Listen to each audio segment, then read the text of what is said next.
Igeret à Kodesh, Siman Aleph, en prenant la page 204, 6e ligne, Achmi ou Anoten. Dans cette lettre, l'Admor Azaken nous encourage à étudier Torah Sheba'al Peh avec plus de force, plus d'enthousiasme. Pour cela, il nous explique que Torah Sheba'al Peh renforce notre Emouna, comme cette ceinture dont parle le Passouk qui renforce les hanches, Ragaboz Motnea.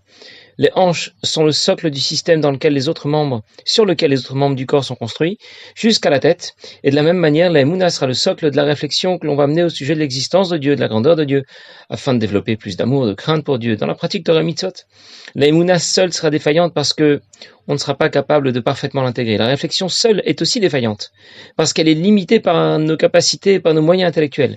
Et c'est l'association des deux qui va créer cette synergie qui va supprimer ces défaillances. En d'autres mots, quand ta réflexion sera soutenue par ta Emouna, tu pourras intégrer convenablement le divin qui est infini. L'Admor Azaken présente différents sujets que l'on va approcher par cette association Sechel et Emouna, de la raison et de la Emouna et de la foi. La première, c'est l'idée de l'unité de Dieu. Il s'agit de considérer l'unité de Dieu dans tous les repères, Olam, Shana, Nefesh, dans l'espace, dans le temps, dans la personne. Ce premier sujet de réflexion, soutenu par notre Emouna, aurait de quoi éveiller en nous beaucoup d'émotions, de l'amour, de la crainte. Le deuxième sujet que l'Admor Azaken présente, c'est l'idée que Dieu nous a choisis. Il s'intéresse à nous. Il nous donne l'occasion à nous qui sommes limités de nous lier à Dieu qui est infini. Dieu s'est mis à notre portée en nous donnant la chance et l'opportunité d'étudier la Torah, de pratiquer les mitzvot. Et notre relation avec Dieu est intense, profonde, supérieure même à celle des Neshamot qui sont installés dans le Gan Eden. Parce que c'est l'essence de Dieu lui-même, que l'on retrouve dans la Torah que nous étudions, que l'on retrouve dans les mitzvot que nous pratiquons.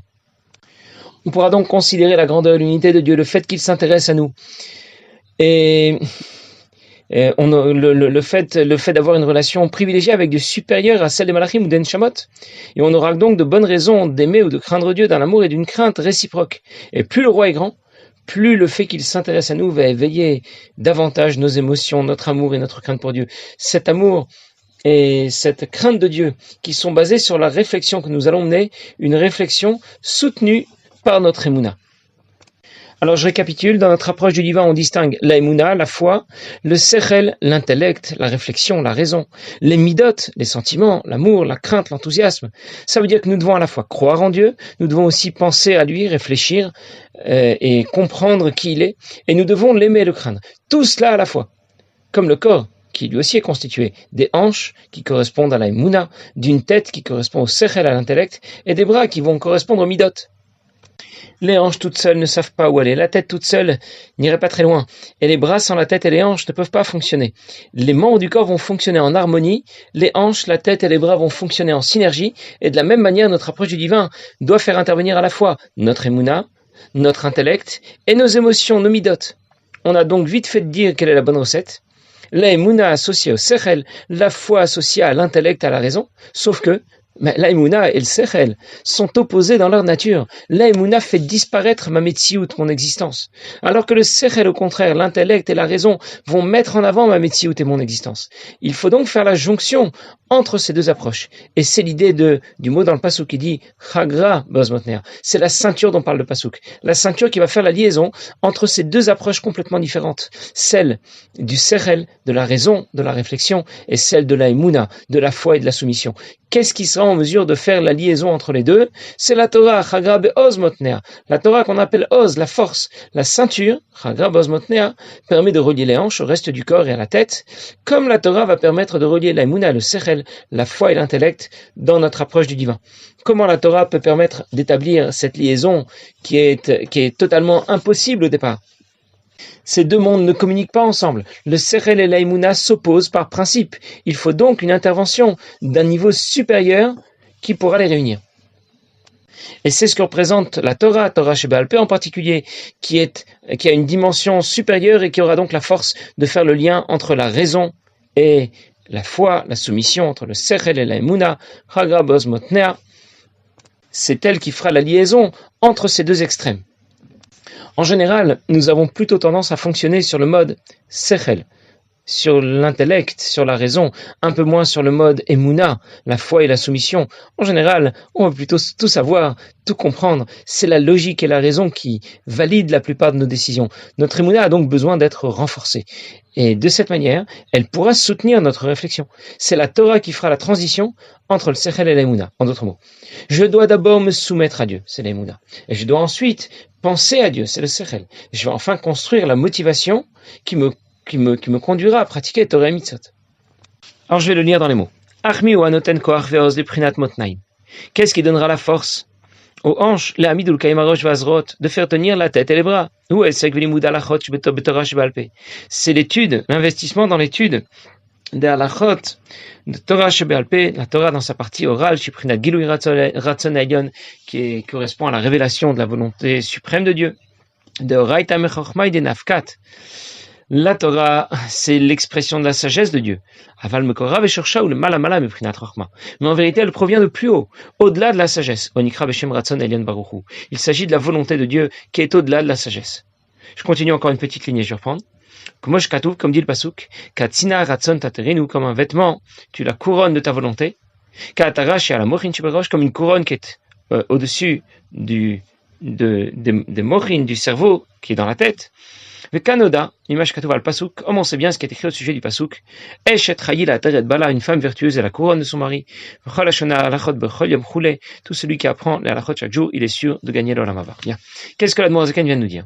La Torah, dans sa partie orale, Torah Shebalpeh, la Gemara, la Mishnah, la Halacha, c'est l'expression de la volonté supérieure de Dieu.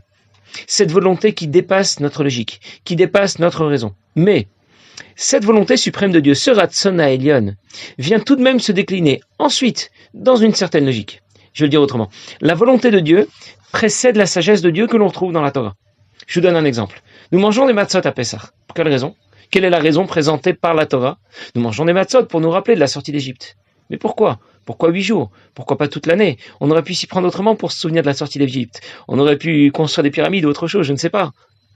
C'est qu'en réalité, il y a une autre raison pour laquelle on nous demande de manger des matzot. Une raison différente de celle qui nous est donnée dans la Torah. Une raison qui dépasse complètement notre logique. Une véritable raison que seul Dieu connaît. Mais cette raison n'est pas celle qui précède sa volonté suprême. C'est celle qui suit sa volonté. Je vais reprendre tout de suite. Dans l'organisation de notre système, la logique précède et motive ma volonté. D'abord, je comprends que quelque chose est intéressant. Et ensuite, j'ai développé le désir de l'obtenir. Le sechel a précédé, chorma a précédé le ratzon, la logique a précédé ma volonté. Par contre, dans l'organisation du divin, la volonté précède et motive la raison. Cette volonté est pure, c'est ce qu'on appelle ratzon ha'elyon, la volonté suprême de Dieu, un ratzon pashut, une volonté simple, mais la traduction ne veut pas dire simple, pour ne pas dire qu'elle n'est pas compliquée. Ça veut dire qu'elle n'est pas composée de différents éléments et qu'elle précède la chokma, la sagesse de Dieu. Cette volonté pure va venir ensuite se décliner à travers les différentes mitzvot de la Torah et les raisons logiques que la Torah va nous présenter. En d'autres mots, quelle est la véritable raison pour laquelle nous devons étudier la Torah et pratiquer les mitzvot? C'est d'abord et avant tout parce que c'est la volonté de Dieu. C'est Dieu qui l'a voulu. L'erreur, ce serait de croire que Dieu a voulu qu'on accomplisse ses mitzvot. Il a voulu qu'on étudie la Torah. C'est qu'il doit bien y avoir une raison. Il doit certainement y avoir une raison que Dieu connaît. C'est faux. Dieu l'a voulu parce que c'est sa volonté. Point. C'est ce qu'on appelle Ratzon Pashut. C'est pour ça qu'on appelle sa volonté suprême. Suprême, ça veut dire qu'il n'y a rien au-dessus. Rien qui motive cette volonté. Rien qui dépasse cette volonté. C'est dans un deuxième temps que la Torah va procéder de la sagesse de Dieu, mais elle est d'abord l'expression de sa volonté. Le pasuk qu'a cité l'Admor Zaken dit Katsina Ratzon Taterenu. Comme un vêtement, ta volonté va la couronner. On parle dans ce pasuk de Torah Shebalpeh, la Torah dans sa partie orale, Gemara le Mishnayot la Halacha. Torah Shebalpeh, c'est l'expression de la volonté de Dieu, cette volonté de Dieu qui couronne l'ensemble du système, pas comme un chapeau qui simplement recouvre la tête, mais comme une couronne qui en plus va l'embellir. En d'autres mots, la volonté de Dieu n'est pas seulement située à un niveau supérieur dans le système, c'est au-dessus, c'est ce qu'il y a de plus beau et au-delà. La volonté apporte un éclat, une beauté à l'ensemble du système. La Torah est ainsi comparée à une couronne qui est supérieure à la tête. Du fait de sa position supérieure, elle sera donc bien en mesure de faire la transition entre la émouna, la soumission, et le sechel, la logique et la raison. Il y a un autre pasuk qui dit « Eshet Chayil Ateret Bala » une femme vertueuse est la couronne de son mari. Dans un autre siman Y à Kodesh, l'Admor Zaken va rapporter ce même pasuk. Il explique que ce pasuk fait référence à deux dimensions différentes de la Torah. Celle qu'on va appeler Eshet Chayil, une femme vertueuse, et celle qu'on appellera Bala, son mari. L'homme, la femme. Le pshat du pasuk, le sens simple, c'est qu'une femme vertueuse va développer les qualités de son mari, lui donner l'opportunité de les exploiter. Et il y a un sens plus profond. Le mari, Baala, fait allusion à Torah chez Birtav, la Torah dans sa partie écrite. La femme, Eshet Raïl, cette femme vertueuse, fait allusion à Torah chez Baal Pé, la Torah dans sa partie orale.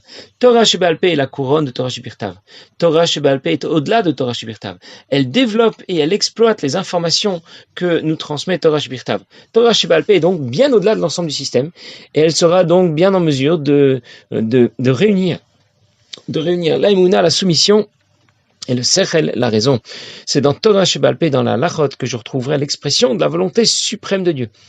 On retrouve justement cette transition, cette liaison entre le sechel et l'émouna dans l'attitude du Rabbi. Le Rabbi est un grand savant, un grand intellectuel, pas seulement dans les différents domaines de la Torah, mais dans tous les domaines. Les différents spécialistes qui sont venus le consulter pour connaître son avis, que ce soit dans le domaine médical, militaire, économique, scientifique ou autre, tous rapportent, lorsqu'ils ont discuté avec le Rabbi, ils avaient l'impression de parler avec un spécialiste dans leur domaine d'activité. Quand il parlait à un cardiologue, le cardiologue qui était en face de lui avait l'impression d'avoir un autre cardiologue.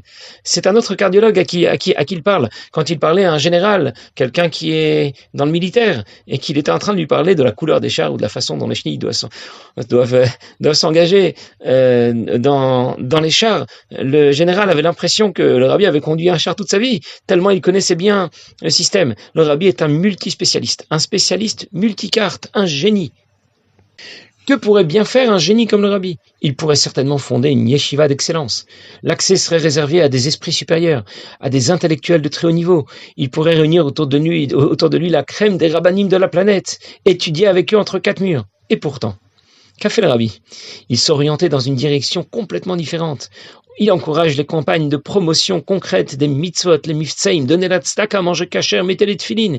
Il reçoit lui-même des milliers de personnes pour leur remettre $1 à mettre dans une boîte de tzedaka.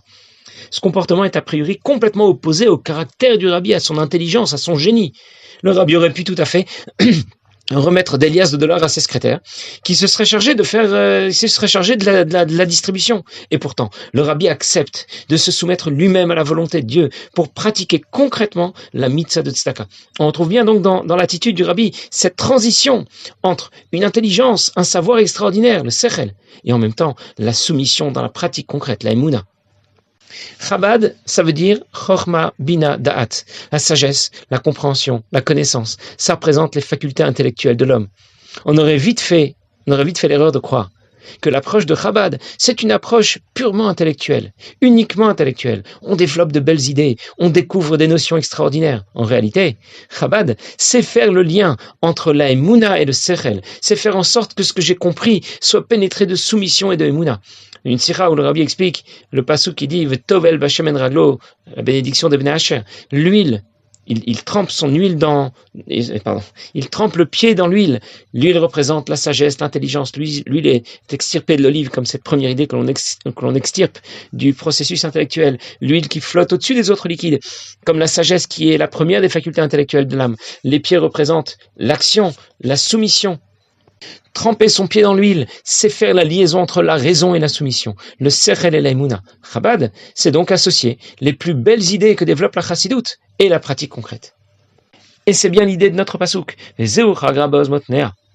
Bien ça que veut dire le pasouk. Chagraboz motnea, il ceinture ses hanches avec force. Ein oz la Torah, oz la force, c'est la Torah. Shinotenet kor veoz iprinat motnaim chagurim umlubashimba. C'est elle qui va donner la force aux hanches, qu'elle va soutenir, envelopper, et lui permettre de renforcer ses bras. Il s'agit de l'amour et de la crainte pour Dieu que l'on a développé par une réflexion pure ou par une réflexion naturelle que l'on a su développer.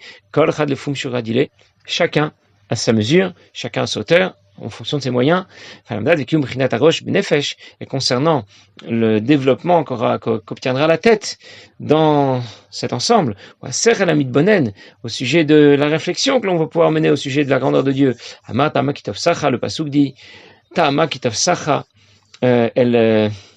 elle est très habile en affaires, elle réussit bien ses affaires, comme c'était déjà expliqué ailleurs dans un autre mama.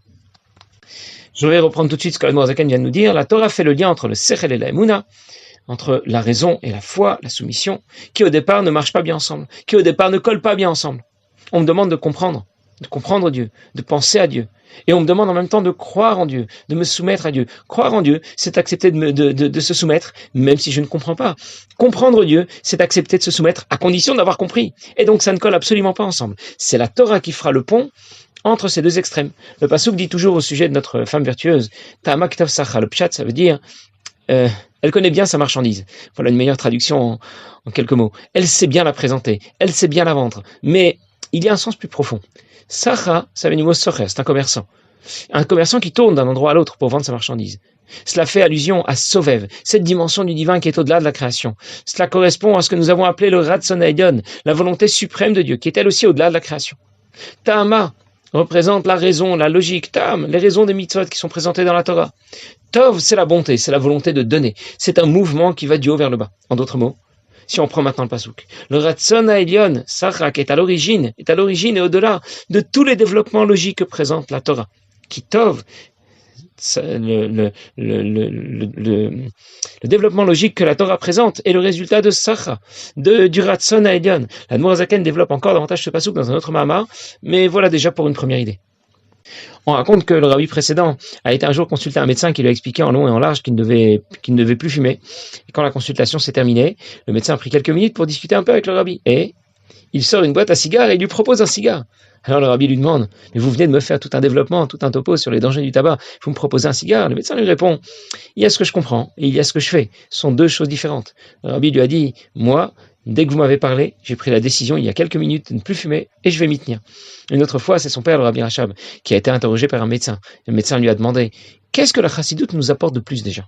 Et le rabbi lui a répondu, la chassidoute, ça permet de faire un pont entre le sechel et la emuna, entre la raison et la soumission. Et le médecin lui a dit, mais ce pont, c'est un pont qui est impossible. La raison et la foi, ce sont deux mondes qui sont complètement différents. Et le rabbi lui a répondu, la chassidoute permettra au moins de tirer une ligne téléphonique, un câble au moins, entre ces deux mondes différents, pour que la connexion puisse passer. Passez une bonne journée.